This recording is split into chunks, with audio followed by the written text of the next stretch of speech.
Bon après-midi, frères et sœurs dans le Seigneur. Je vous remercie pour votre temps.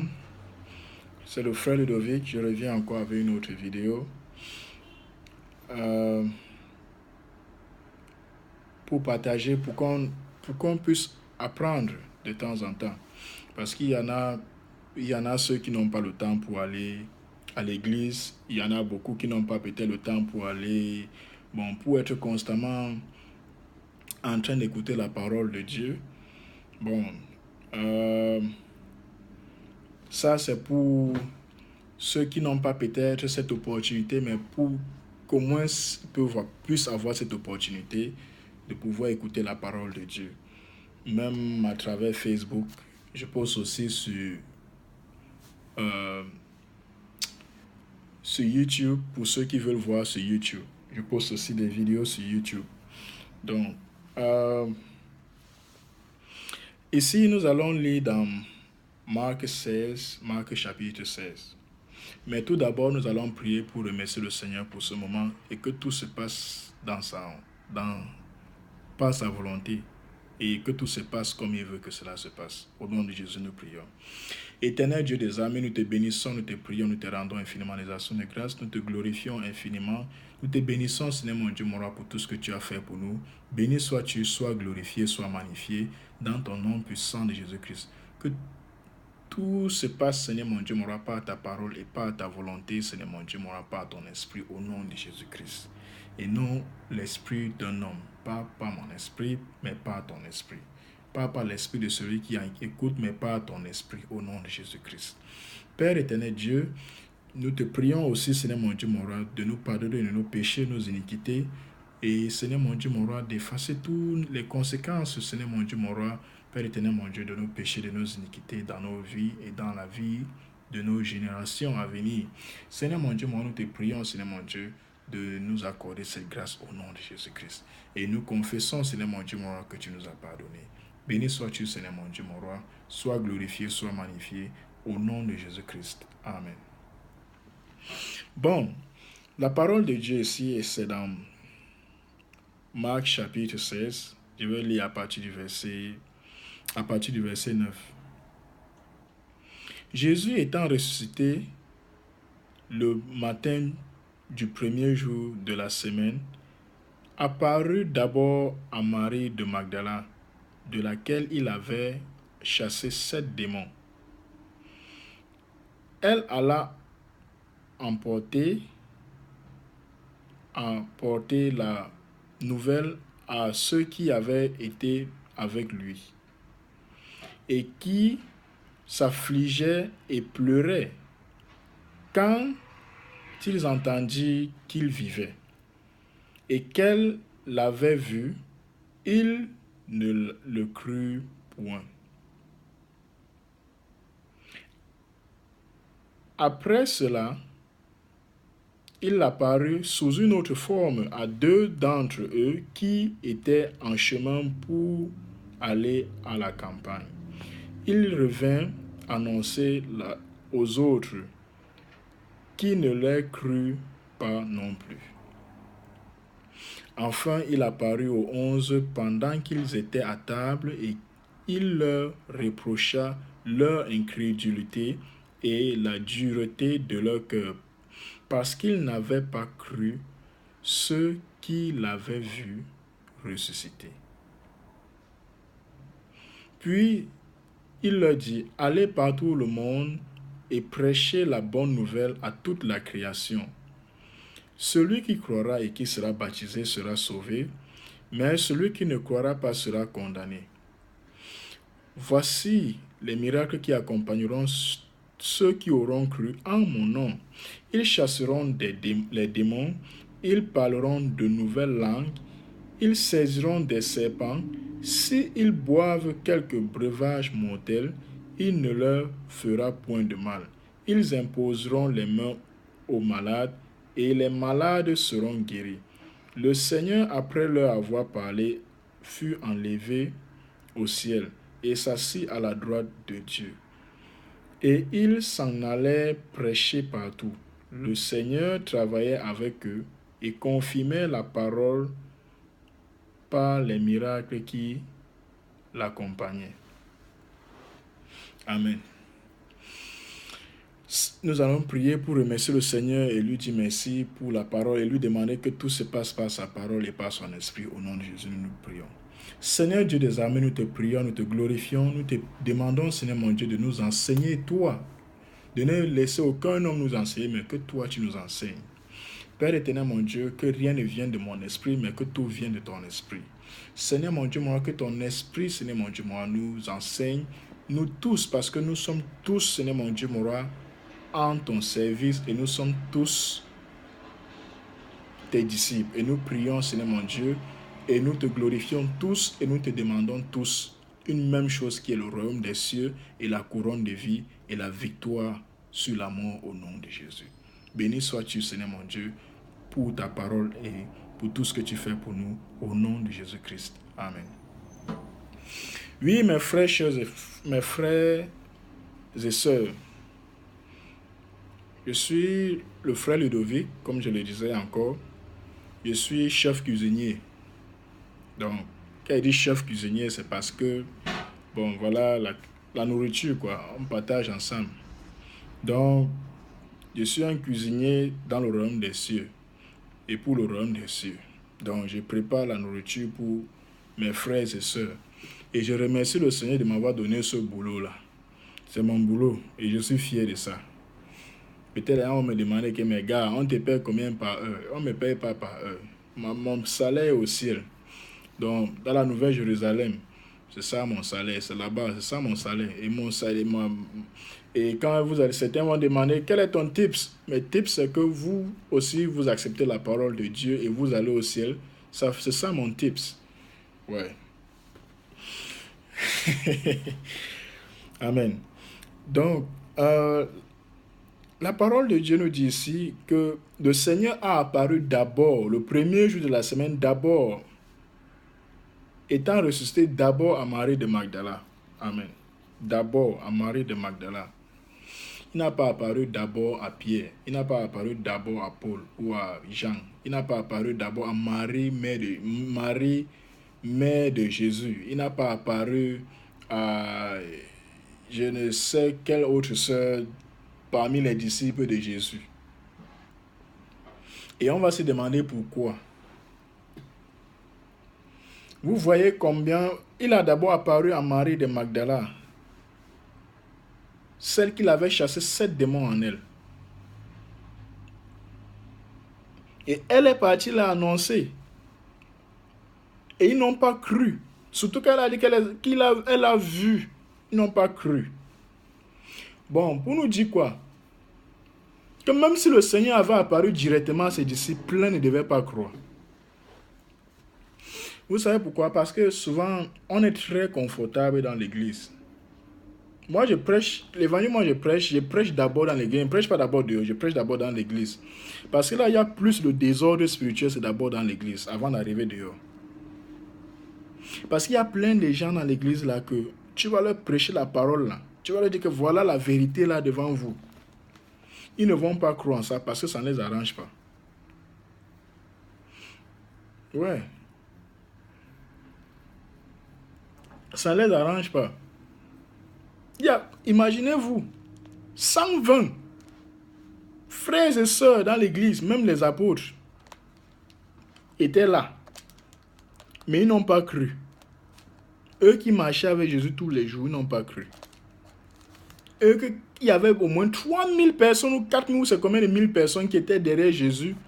Quand il leur a dit, si quelqu'un ne boit de mon sang et ne mange de ma chair, ne peut entrer dans le royaume des cieux. Tout le monde est parti, les 12 là sont restés. Mais comme c'était 11 après, même les 11 personnes n'ont cru. Pourtant, Jésus avait répété, le Fils de l'homme va mourir, va souffrir, être crucifié, et le troisième jour va ressusciter. Il a répété ça, c'était devenu routine, comme une chanson. Si tu dis à quelqu'un que frère, le Seigneur m'a dit qu'il va traverser une épreuve pas possible. On va dire que c'est ça. En tant qu'enfant de Dieu, on traverse les épreuves. Hein. Tu sais, on traverse toutes les épreuves, c'est tout, c'est... Enfin, comme la Bible dit, toutes choses concourent au bien de ceux qui aiment l'Éternel. Mais le moment où tu traverses ça, beaucoup vont te dire que, gars, frère, il te faut une prière sérieuse de délivrance. On doit te chasser les démons, on doit chasser les démons en toi là jusqu'à...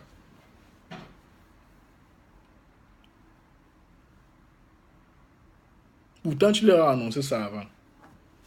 Voilà que Jésus lui-même, Dieu, annonce sa crucifixion, sa souffrance et sa résurrection. Il ressuscite même et apparaît à l'une de tous ses disciples qui sont restés fidèles à lui. Elle va leur annoncer et elle dit qu'elle l'a vu, mais eux, ils ne croient pas.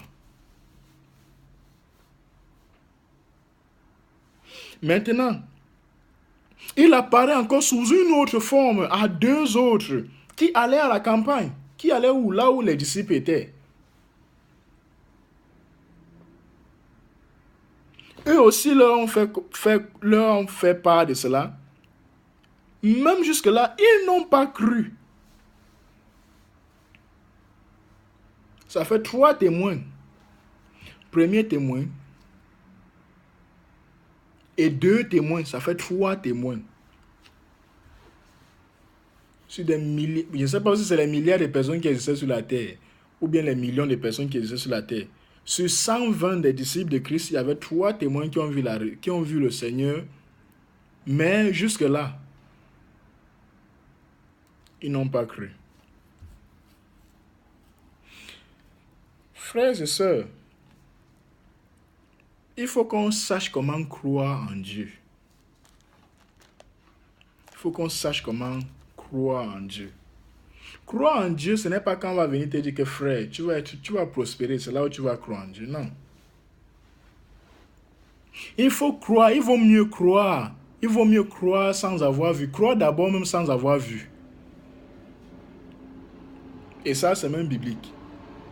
On veut d'abord voir. Tous les chrétiens aujourd'hui, peut-être sur 100% des chrétiens aujourd'hui, il y a au moins 95, 88, 98% qui sont tous les Thomas. Tous, nous sommes des Thomas. On veut d'abord voir avant d'accepter. Tu vois, il y a quelqu'un, repentez-vous car le royaume des cieux est pour, il va te demander où le royaume des cieux là. Tu as vu ça?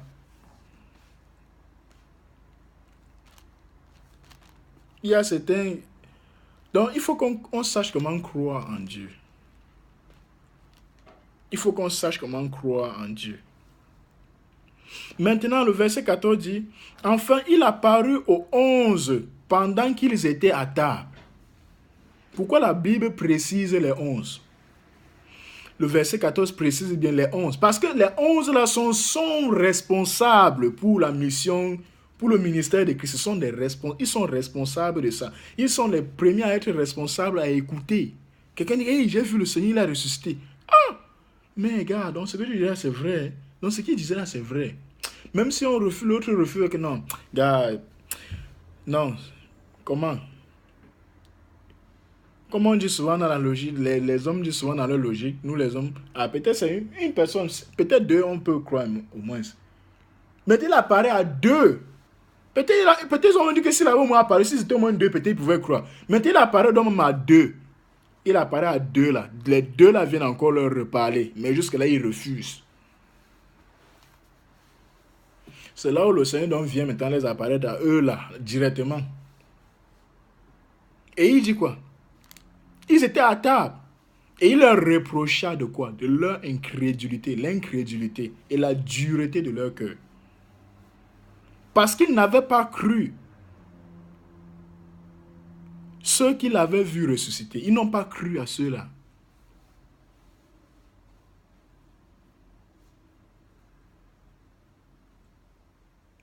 Pour nous dire quoi?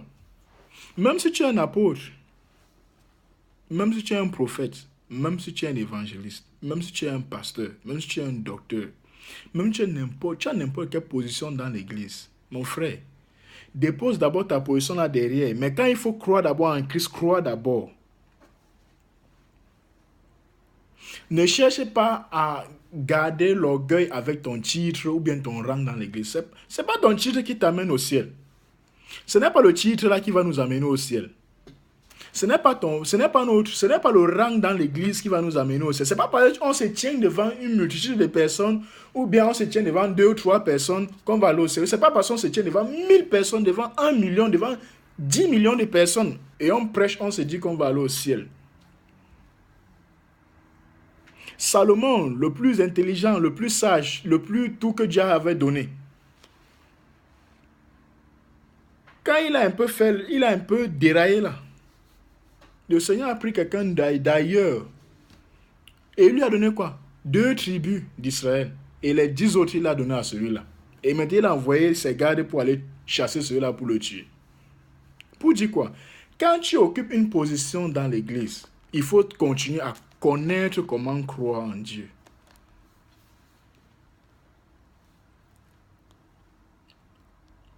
Il faut connaître comment croire en Dieu. Peu importe ta position dans l'église, parce que nous avons tous un même but qui est d'aller au ciel.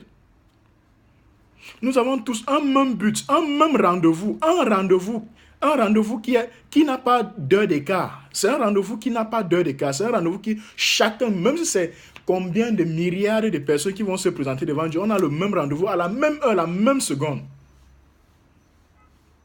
Personne ne sera en retard. Personne ne sera en retard. Personne ne sera en retard. Personne ne sera en retard. Il n'y a pas que je voulais mettre mes make-up. À cause de mettre mes make-up, je suis arrivé en retard. Il n'y a pas que je ne voulais mettre mon casque. Je voulais, je ne sais pas, je voulais me coiffer. Je voulais faire un design là sur ma tête là, mais je voulais faire une crête pas possible. Non, c'est pas ça. Ce n'est pas que peut-être je dormais, je suis arrivé en retard. Non, ce n'est pas que peut-être ce rendez-vous était trop. Il n'y aura pas ça. Le rendez-vous là, tout le monde aura l'énergie. Tout le monde sera rempli d'énergie. Une énergie pas possible. Et personne ne sera fatigué. Peut-être tu as creusé une fosse septique même de 15 mètres le jour là. Dès que ça fait un pam, tu vas voir que l'énergie que tu croyais que tu avais tout, tu vas voir l'énergie 1000 fois ce que tu avais là et tu seras prêt au rendez-vous. On ne va pas échapper. Pour dire quoi? Moi, je suis un pasteur, je suis un apôtre, je prêche l'évangile. Je fais les vidéos, je poste sur Facebook tout le temps, je poste aussi sur YouTube. Je prêche l'évangile. Je porte la Bible si je marche avec. Entre parenthèses, je marche avec. Je partage la parole de Dieu aux gens. Mais si je ne me partage pas moi-même la parole de Dieu, quand il dit me partager moi-même la parole de Dieu, ça veut dire si moi-même je ne mets pas ce qu'il dit là en pratique, moi-même je ne vais pas entrer au ciel. Et écoutez mes frères, je suis choisi de Dieu, choisi par le Saint-Esprit, ou un du Saint-Esprit, ou un par Dieu, appelé pour cette mission il y a de cela des années. Mais si je m'amuse, moi-même je n'entre pas.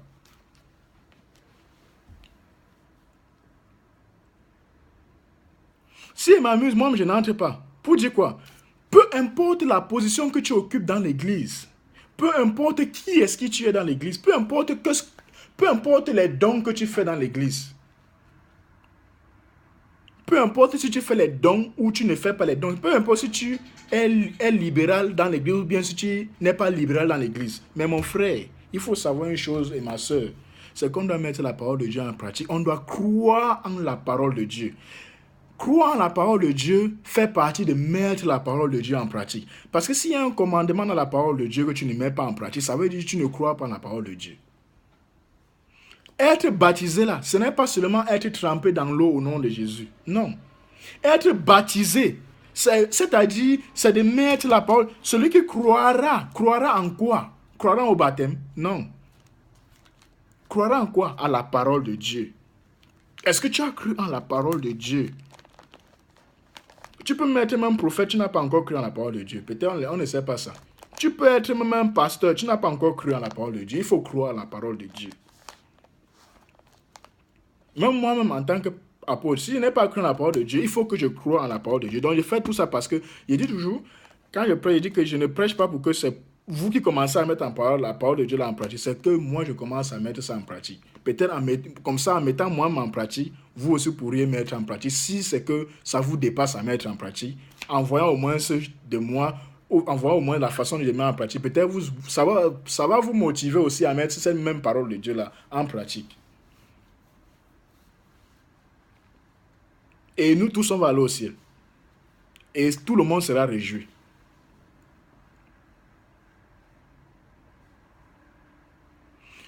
Aujourd'hui, l'Église est l'endroit le plus reproché, le plus critiqué. De quoi? De corruption. L'Église est l'endroit le plus reproché, le plus critiqué de quoi? De la mauvaise mise en pratique de la parole de Dieu. L'Église est l'endroit le plus critiqué, le plus dénigré. Pourquoi? De la malhonnêteté qu'il y a dans l'Église. L'Église est l'endroit le plus rejeté, le plus méprisé, le plus quoi. Ce n'est pas parce que c'est pas la persécution, non. C'est l'évangélisation. Le Seigneur passe même par le mondain dehors pour nous dire que, hey, gars, tiens, c'est pas les gens là qui parlent de Dieu. C'est pas les gars là qui parlent. Mais les gars là, nous sont comme mauvais, même que plus que nous, hein. Franchement, à l'heure là, quelle est la gloire que nous donnons à Dieu? On a les... Nous te donnons toute la gloire. Quelle gloire? Tu ne donnes pas la gloire à Dieu. Parce que déjà, tu es mis à nu. Et ton Dieu est dénigré. Pas dénigré parce que tu mets la parole de Dieu en pratique. Notre Dieu n'est pas dénigré parce qu'on met sa parole en pratique, ou parce qu'on est honnête, ou parce qu'on le sait, ou parce qu'on prie, ou parce qu'on fait ce qu'il demande. Non. Mais notre Dieu est dénigré à haut niveau. Parce que quoi? Nous faisons ce que le monde est supposé faire. Ce que le monde est supposé faire. Et que nous ne devons pas faire. Notre Dieu est méprisé. Imaginons nous-mêmes, dans la parole de Dieu, l'Ancien Testament dit, le Seigneur dit qu'il sanctifie son nom. Imaginez que le Seigneur lui va sanctifier son nom. Mon frère, quand même, si Dieu dit qu'il sanctifie son nom, le nom de Dieu est déjà d'abord saint. Mais si Dieu arrive au point de sanctifier son nom encore, ça veut dire quoi? Ses enfants qu'il a choisis, qu'il a donné le nom, c'est comme un père donne son nom à son enfant. Mais son enfant arrive de, il est un cancre, il est un agresseur, il est un bandit, un braqueur, il est tout. Partout on a affiché le nom de son enfant. Partout on affiche son enfant, le nom qu'il a donné à son enfant, qui est son nom, est affiché partout. Pour finir, on lui dit que, mes gars, si le père s'appelait Tchakounte, mais le type Tchakounte là, on ne sait pas comment il a accouché ses enfants, hein, on ne sait pas comment il a élevé ses enfants. Hein. Ça veut dire quoi? Le nom de ton père est déjà sali. On salit le nom de Dieu tous les jours. Il dit ici, puis il a dit, allez par tout le monde, prêchez la bonne nouvelle à toute la création. Celui qui croira et qui sera baptisé sera sauvé. Mais celui qui ne croira pas sera condamné. Frères et sœurs en Christ, j'ai cru en Jésus, tu n'as plus de condamnation, c'est vrai.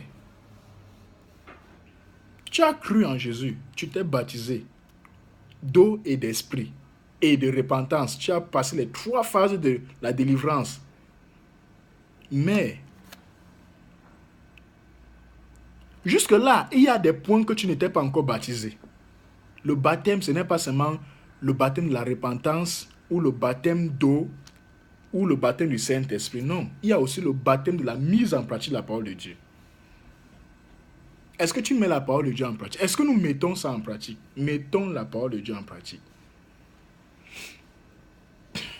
Ne devenons pas les paresseux spirituels. Nous sommes devenus des paresseux et des cancres spirituels. Excusez-moi de mon langage, mais je qualifie et j'appelle chaque démon par son nom. La rébellion est appelée rébellion. La délinquance spirituelle est appelée délinquance spirituelle. Donc, si on est cancre spirituel, moi je vais dire que nous sommes des cancres spirituels. Je ne vais pas utiliser un autre mot. Je vais utiliser le mot cancre spirituel parce que nous sommes devenus des cancres spirituels.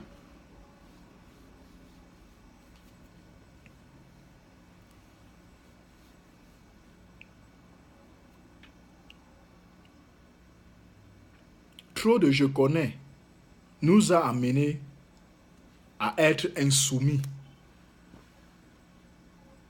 Insoumis à la parole de Dieu. Nous sommes des insoumis, des épouses insoumises. Franchement, Dieu, là, en tant que notre mari, peut-être il est même fatigué de nous. Parfois, il reste, je me dis, parfois, il reste, il dit que mais c'est ce qu'il y a des femmes que j'ai épousées comme ça, là. Christ dit que nous sommes des épouses, nous sommes ses épouses. Tu es ton époux, tu es soumise à sa parole de Christ. Nous ne sommes pas soumises. Nous sommes des cancres spirituels, des délinquants. Nous sommes vraiment des rebelles. On proteste même contre Dieu. Nous sommes devenus des protestants contre Dieu. Protestants de Satan contre Dieu. Dans l'église.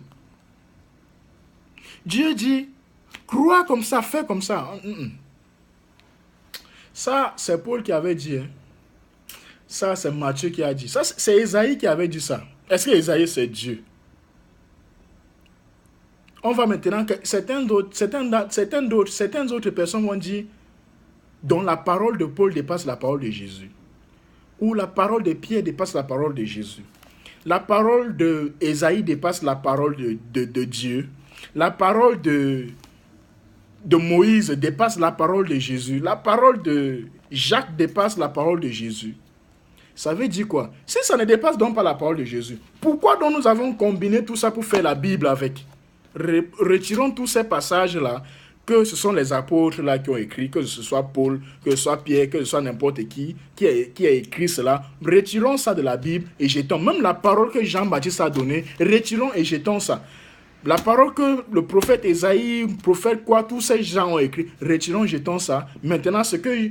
Là où le Seigneur lui-même a parlé directement à Moïse, que c'est les 10 commandements, et maintenant là où Jésus lui-même a prêché cet évangile qu'il a donné là, prenons ça, mélangeons et restons avec ça et c'est tout. Là, je pense qu'on pourra vraiment dire qu'on met la parole de Dieu en pratique. Si ce n'est donc pas le cas, pourquoi est-ce qu'on prêche en utilisant leur même parole alors? Si on est tellement si fort, si on est tellement si brave, si on a tellement les muscles spirituels, alors, enlevons donc la parole de ces serviteurs-là, de ces dépositaires, mettons notre parole. Puisque nous sommes plus inspirés que Dieu, nous sommes plus inspirés que ces apôtres qui ont déposé par qui le Seigneur a déposé sa parole. Effaçons tout ce qu'ils ont écrit. Et rien que ce que le Seigneur, Jésus lui m'a dit, restons avec. Là, on va voir. Si vraiment, on va voir vraiment, comme eux, ils étaient des hommes, les hommes comme nous, ce n'étaient pas les hommes comme nous. S'ils sont des hommes comme nous, toi qui te dis être inspiré, pourquoi est-ce que tu ne crois pas la parole de Dieu? Et tu veux que ce que tu dises, les autres croient en ça. Tu es alors donc qui? Soyons réalistes. Tu es donc qui? Pour qui te prends-tu alors pour te tenir devant les gens et parler de Dieu? Pour qui te prends-tu pour sortir aller prêcher l'évangile? Pour qui te prends-tu?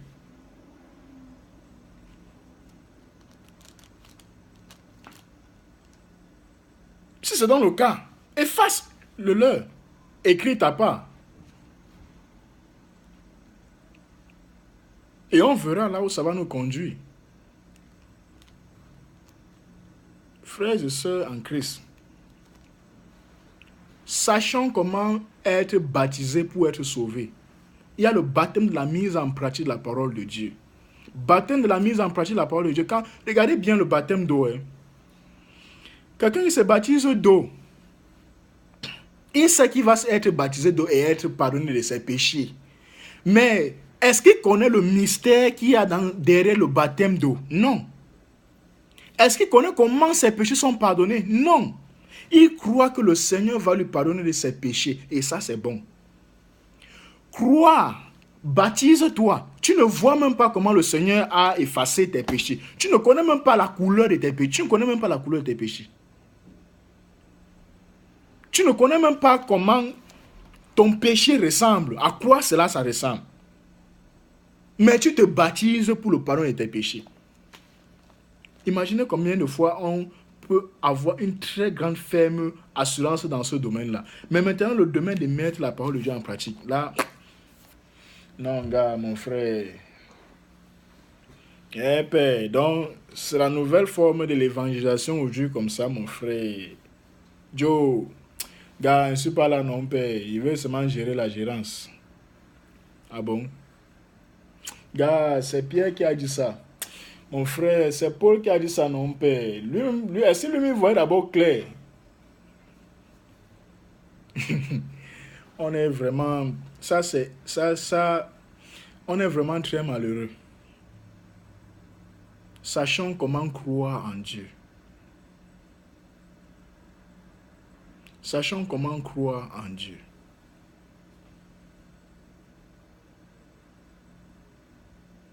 Nous sommes aux États-Unis, nous croyons que les États-Unis, c'est la première puissance mondiale. C'est bon de croire, c'est vrai. On croit et on a tellement une ferme assurance qu'à ce qu'on approuve ça et c'est bien de le faire. Est-ce qu'on a donc aussi la même foi pour mettre la parole de Dieu en pratique? En mettant la parole de Dieu en pratique comme ça là, non. Je deviens aussi la première puissance spirituelle. Je fais partie de la première puissance spirituelle. Est-ce qu'on le fait? Non. Mais on a plus de foi dans des choses charnelles et passagères. Des passagères et des choses vaines. On approuve et on peut me montrer combien de fois on est tellement intelligent de pouvoir démontrer ça. C'est-à-dire faire des équations, je ne sais pas si c'est les factorisations, c'est les équations pour prouver combien de fois ce qu'on dit est réel. Maintenant, donc, en ce qui concerne la parole de Dieu, de comment mettre cela en pratique, on n'est pas capable de le faire. Tout le monde fuit. C'est ça la porte étroite. La porte étroite, c'est la mise en pratique. La porte étroite dont le Seigneur parle, c'est la mise en pratique de la parole de Dieu. Tout le monde veut servir Dieu là où on ne met pas la parole de Dieu en pratique. Là où il y a le libertinage spirituel. Mais tout le monde ne veut, mais on refuse de servir Dieu là où il faut vraiment croire, on ne croit pas. Mais si c'est de croire pour autre chose, on va croire. Mon frère et ma soeur, la parole de Dieu, la mise en parole de Dieu, la mise en pratique de la parole de Dieu est ton bénéfice spirituel. Donc, moi, je vous aime comme moi-même. Et comme vous êtes mes prochains, je suis d'abord moi-même mon prochain. Donc, je m'aime d'abord comme moi-même. Et je vous aime comme moi-même. Donc, pour dire quoi? Nous sommes dans l'unité d'esprit et nous prions. Et je prie que le Seigneur édifie les cœurs.